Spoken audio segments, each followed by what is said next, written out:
Salut à tous, j'espère que vous allez bien et que vous vous portez bien.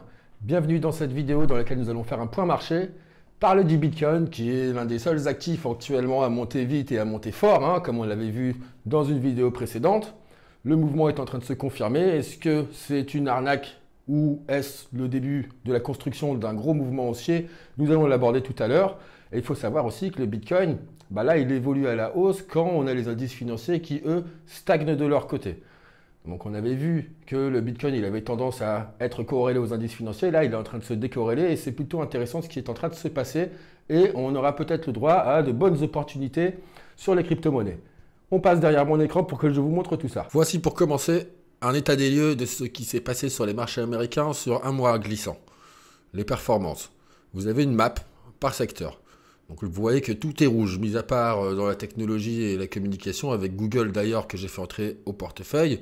On a plus 10 chez Meta. Vous voyez que tout est rouge, surtout du côté des banques, avec l'affaire de la SVB. On a des moins 20%, des moins 12%, donc c'est ce qui a pu un peu plomber les indices financiers.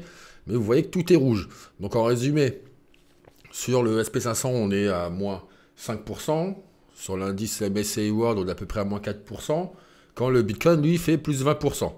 Donc c'est dû, tout ça, à la hausse des taux. La hausse des taux, les taux, ils remontent vite, ils remontent fort.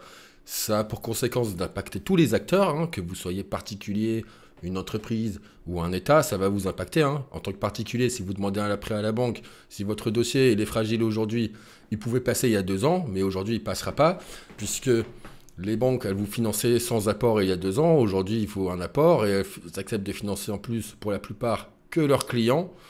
Et je ne vous parle même pas du taux d'usure qui pénalise, lui, des dossiers de très bonne qualité. Donc c'est plus difficile pour un particulier aujourd'hui de se financer.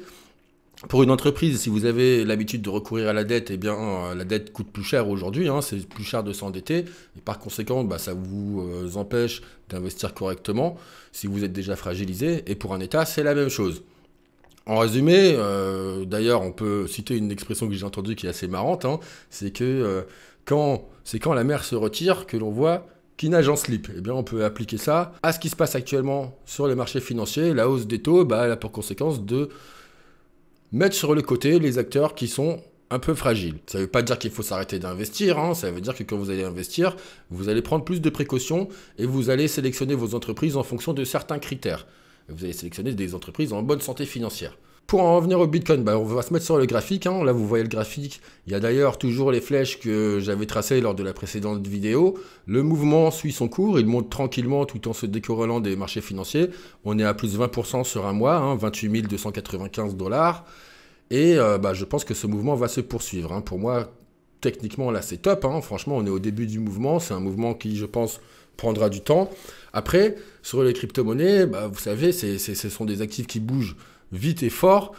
Quand vous voyez une baisse de moins 5, moins 10%, il ne faut pas paniquer. Il faut, pour ne pas être stressé, allouer une petite partie de son portefeuille. Je pense que ce n'est pas délirant. Ça permet d'être moins stressé, de moins encaisser ces gros mouvements de marché. Moi, par exemple, sur mon portefeuille, les crypto-monnaies, elles représentent 8,5%. C'est ce que j'ai décidé d'allouer. Bien sûr, je vais augmenter mon exposition en crypto-monnaie. J'ai pas mal d'actions et j'ai un peu d'options.